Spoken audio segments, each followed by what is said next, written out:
우리는 49장에서 암몬, 그리고 에돔, 그리고 다메섹, 게달, 하솔, 그리고 엘람에 관하여서 우리 하나님께서 그들의 장래일이 어떻게 될 것인가를 말씀하셨습니다. 이 50장의 말씀은 바벨론이 멸망당할 날에 대한 말씀을 우리들에게 해주고 있지요. 그렇다면 지금 예레미야가 이 바벨론의 멸망을 말할 때가 과연 어느 정도 되었을까 하는 것입니다. 아마도 이 예레미야가 하나님의 영을 받고 이 예언을 시작한 그 무렵이 아니겠는가 이렇게 보여집니다. 물론 예레미야는 요시야 왕 중반기부터 이 예언의 활동을 시작했기 때문에 그때에 이 말씀을 시작했다라고 볼 수 있습니다. 왜냐하면 예레미야는 항상 눈물을 흘리며 그 백성들로 하여금 돌이키기를 원했던 선지자였던 것이지요. 더욱이 이 말씀이 이제 유다가 70년간의 포로 생활을 하게 된다. 그 포로 생활이 어디를 통해서 포로의 삶을 살아야 된다 그랬죠? 이 바벨론입니다. 그래서 이 예레미야는 그 유다 왕 요시야를 지나고 난 이후에 그 여호야긴이라든지 시드기야와 항상 갈등을 맺었고요. 그 사람들로부터 많은 그 고난과 학대를 받았습니다. 왜냐하면 지금 하나님께서 하신 말씀의 계획은 너희들이 애굽을 의지하는 것 아니다. 다른 어느 나라를 의지하는 것이 아니라 바벨론에게 가야만이 살 수 있다라고 이야기했었습니다. 그럼에도 불구하고 이들은 다 애굽을 의지하고 애굽만 바라보고 있었던 것입니다. 우리가 지난 시간에도 우리 44장에서 말씀을 보았잖아요. 그들은 어떻습니까? 바벨론에서 멸망당했잖아요. 예레미야가 한 말대로 그 일이 이루어졌잖아요. 그랬는데도 그 남은 자들이 다 어떤 생각을 하고 행동을 하죠? 다시 애굽으로 가잖아요. 애굽에 가서 정착하잖아요. 그러면서 예레미야와 이 바룩을 끌고 가서 그 일들을 행하는 것을 우리가 보게 되잖아요.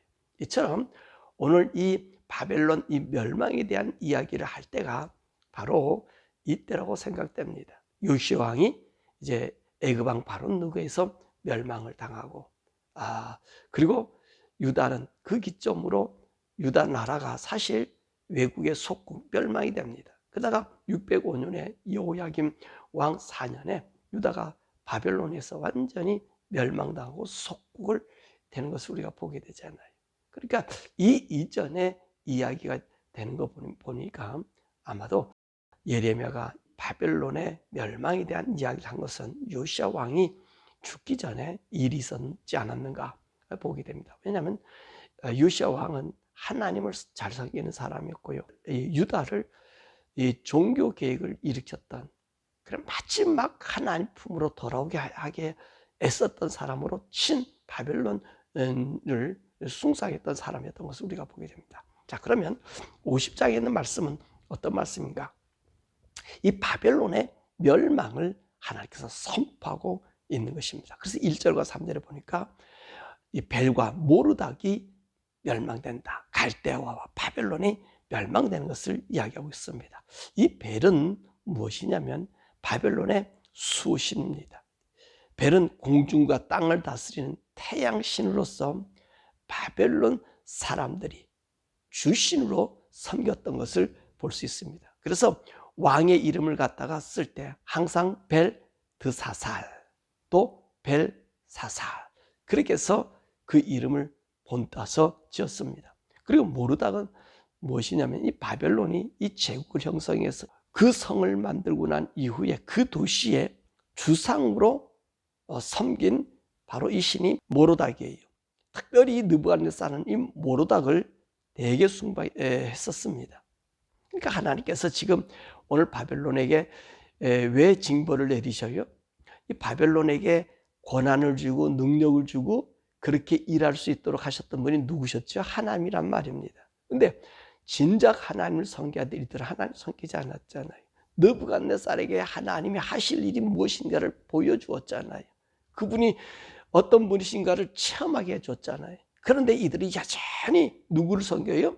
하나님을 섬기지 아니하고 자기 벨과 모로닥을 섬기면서 이 신이 바벨론을 형상한 것으로 생각했다는 것입니다. 그래서 우리 하나님께서 하나님 여호와를 무시한 그들을 징벌하고 있음을 벨과 모르닥의 멸망을 말씀하고 계시는 것입니다. 뿐만 아니라 우리 하나님께서는 그럼 왜 이스라엘 나라 사람들이 이 바벨론으로 끌려가게 만들었는가? 라고 한 그 의문도 오늘 본문의 말씀에서 이야기해주고 있습니다. 6절과 7절이 말씀 보면 하나님께서 이 이스라엘 나라를 멸망시킨 것은 이스라엘을 이끌 지도자들의 잘못된 길로 양떼들을 인도해서 그들로 격길로 가게 만들었다는 것입니다. 무엇이 문제였다고요? 지도자들이 바른 지도를 백성들에게 하지 않았다는 거예요. 이들의 지도자들이 바른 지도는 어떤 지도지요? 하나님 말씀대로 사용하여 했던 것이에요. 그런데 우리가 역사서를 배우고 오고 소선지서를 배우고 왔었지만은 대제사장들도 그러고 거기에 왕들도 그러고 백성의 장로들도 그러고 하나님께 돌아오지 않아요. 하나님을 무시해요.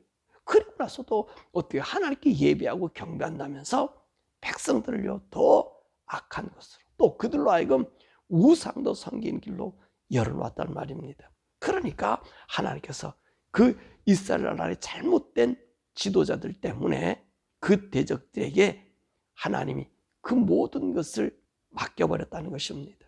그래서 17절과 19절의 말씀 보면 아수르에서 멸망시키게 하셨고 바벨론에서 멸망시키게 만들었다라고 말씀하고 있는 것입니다. 그러니까 하나님께서는 이스라엘 멸망을 하나님을 섬기는 지도자가 없기 때문에 멸망시켰다라고 말씀하고 계십니다. 그러면 이 바벨론의 멸망의 구체적인 것이 무엇이냐? 우리 하나님 항상 구체적으로 말해요. 세밀하게 말해요. 여러분 성경에 있는 말씀은요, 하나님 하실 모든 계획의 말씀을 우리에게 알려주는데 그것은 세밀합니다.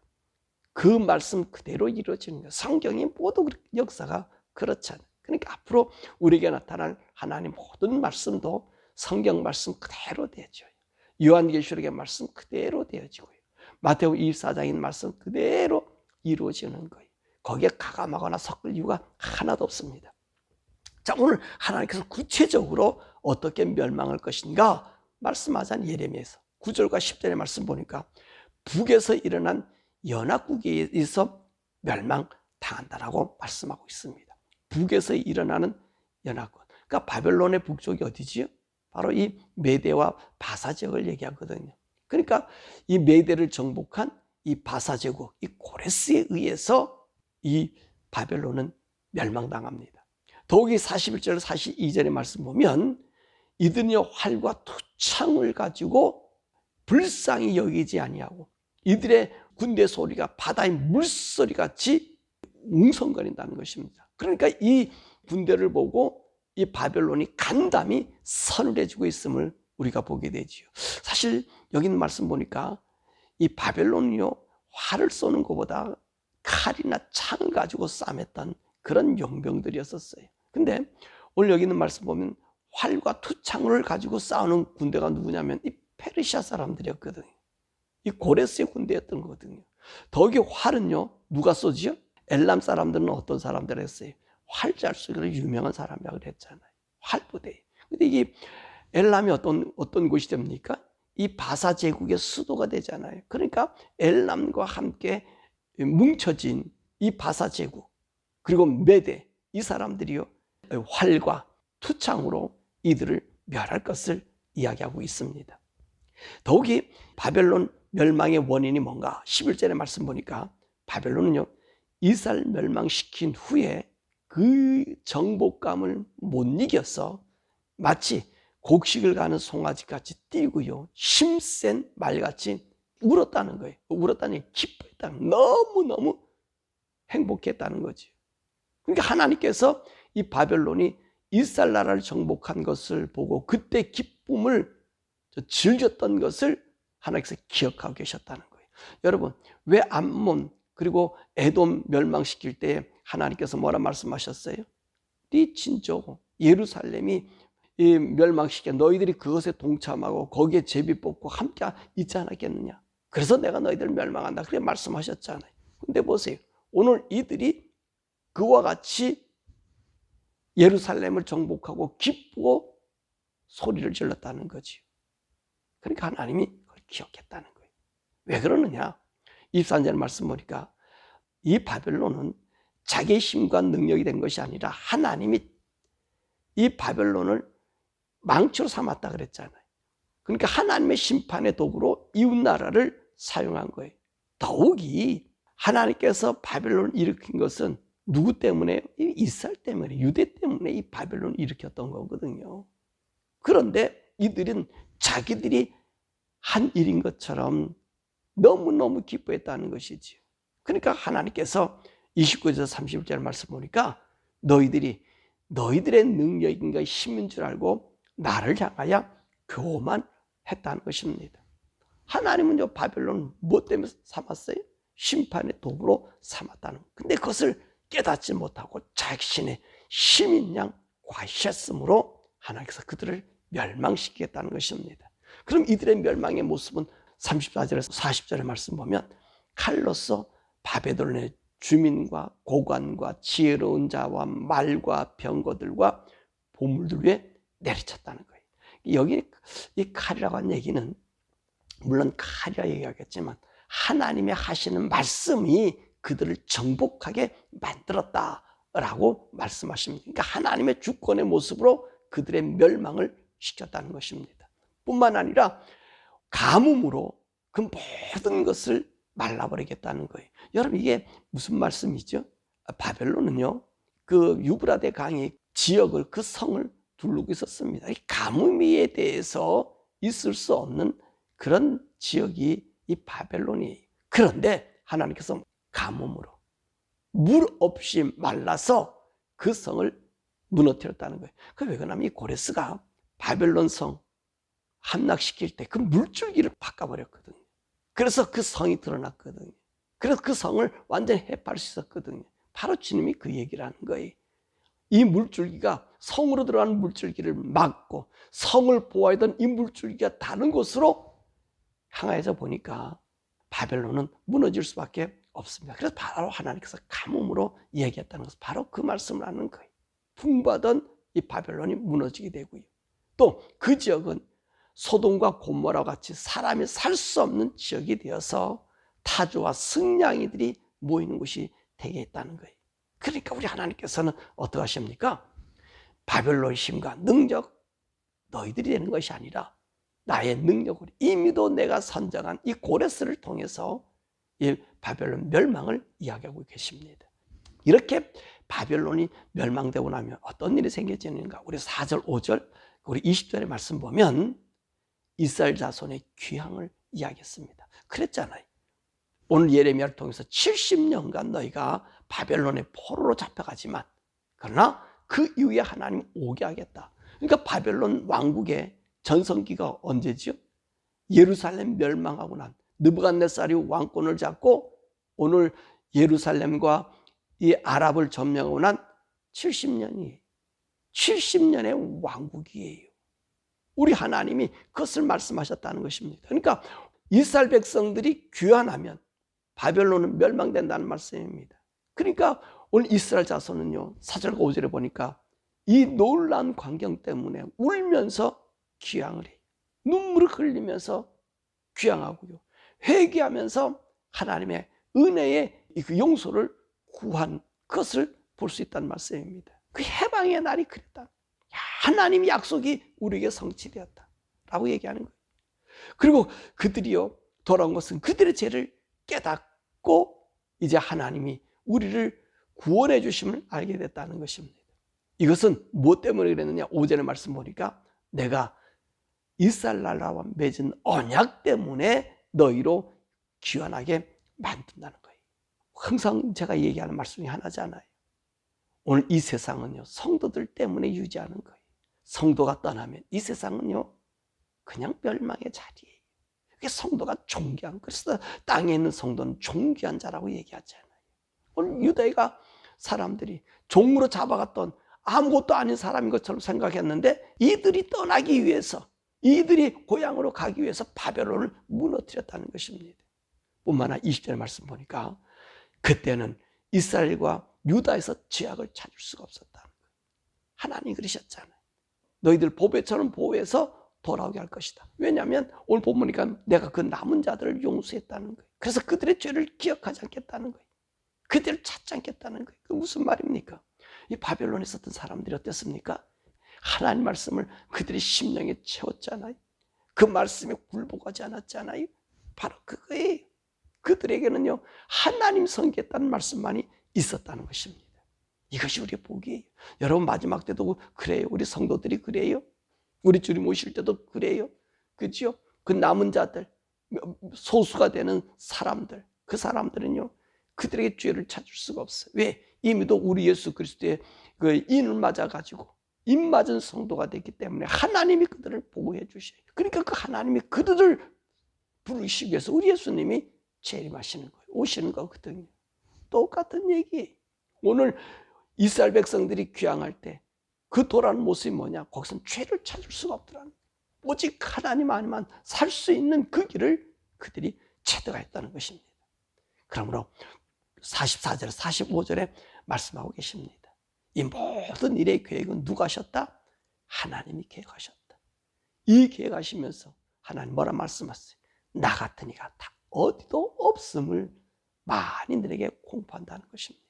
그렇습니다. 사랑하는 여러분, 저와 여러분요, 하나님밖에 없는 온 우주에 온 천하에 우리 하나님밖에 없는 그 참 하나님 우리가 섬기고 있는 자들이. 그러니까 이 세상에서 두려워하지 마세요. 우리 하나님 우리를 보호해 주셔요. 성도가 되세요. 하나님 은혜 안에 있어요. 그분이 우리를 지키셔요. 하나님 약속하셨잖아요. 네가 사명 마친 날까지 악한 자가 너를 만지지도 못하게 할 것이다. 우리 그런 보장받고 있는 사람들이에요. 바벨론 포로 갔을 때 미약하고 끌려간 자들이지만 하나님 그들을 통해서 죄 없는 자로 만들어 주신다는 거예요. 우리가 이 세상에 살면서 예수님으로 말미암아 죄 없는 자로 사는 우리들 아닙니까? 바로 사랑하는 여러분, 이 세상 살아가는 동안 하나님 언약을 믿으십시오. 하나님 말씀을 믿으십시오. 그대로 됩니다. 저와 여러분 존귀한 자, 아니 존귀한 자가 아니라 하나님의 아들이에요. 예수의 피와 살을 우리에게 주고 새 영을 우리에게 준 하나님의 아들이에요. 이 아들의 권세로서 이 세상 당당하게 살아가십시오. 그분이 지키십니다. 그분이 보호하십니다. 죽음의 자리에서 일으키시고 내가 사명 다한 날까지 나를 통해서 하나님 보여주시려고 드러내는 거예요. 이스라엘 민족을 포로로 옮겨갔잖아요. 왜? 그곳에서 하나님을 보여주려고. 저 여러분 하나님을 보이는 사람, 예수를 보이는 사람이기 때문에 주저하지 말고 두려워하지 말고 주 믿는 이 믿음 굳건히 지키시기를 주님의 이름으로 축원합니다. 우리 시간에 함께 기도하지요. 우리 함께 기도할 것은 본문의 말씀에서 왜 바벨론이 멸망했지요? 이스라엘 때문이었잖아요. 이스라엘 때문에 하나님께서 바벨론을 강성하게 세웠어요. 왜? 나의 망치, 나의 방맹, 심판의 도구로. 그래서 누구를 점령한 거예요? 유다를 점령하고. 그때 하나님께서 뭐라? 바벨론 70년 포로 생활할 것이고 고레스가 왕이 될 때 내 성전을 세울 것이다. 그 70년 만에 바벨론 무너뜨리고 이스라엘 백성이 돌아왔잖아요. 여러분 이스라엘 백성이 그 당시에 그렇게 중요했어요. 근데 지금은 누가 중요하죠? 저 여러분이 중요해요. 우리는 하나님의 아들들이 그 아들 우리 만들어주게 예수님 십자가에 죽으시고 보혈을 흘려주셨거든요. 우린 존귀한 자. 여러분 세상에 의학이니 뭐 이거 크게 믿을 거 안 돼요. 크게 믿을 것 안 돼요. 여러분 하나님만 믿으세요. 우리가 걸어가는 이 모든 순간순간 그분이 지켜주세요. 그분이 보호하셔요. 여러분 하나님 내가 오늘 살아가는 동안 나를 통해서 하나님이 나의 하나님이고 하나님의 살아계신 하나님의 증인의 증표가 나타나는 오늘 하루 우리 일생이 되게 달라. 우리 주여 부르고 함께 기도하죠.